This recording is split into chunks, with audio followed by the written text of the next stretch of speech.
చాలా ఉన్నాయి దీని గురించి మాట్లాడుకోవాల్సింది. వన్ బై వన్ చూద్దాం. First let's talk about foaming agents. DEA, sodium Laurel sulphate లాంటి కొన్ని ఫోమింగ్ ఏజెంట్స్ యూస్ చేయడం వల్ల మనకు అంత ఫోమ్ వస్తుంది టూత్ పేస్ట్ యూస్ చేసేటప్పుడు. దీనివల్ల రెస్పిరేటరీ ప్రాబ్లమ్స్ వస్తున్నాయి. కార్సినోజెనిక్ ప్రాపర్టీ ఉందని కూడా చూసి కొన్ని కంట్రీస్లో బ్యాన్ కూడా చేశారు. కార్సినోజెనిక్ ప్రాపర్టీ అంటే ఏంటంటే cancer causing tendency.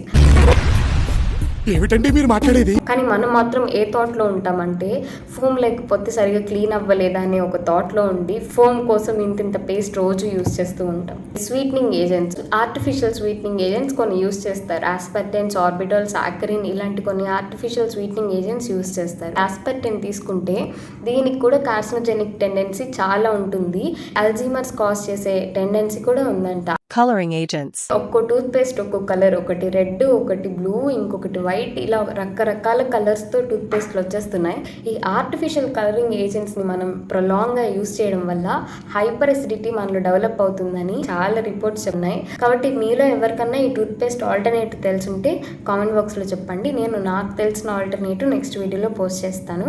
Hope you all love it. Please do follow for more updates.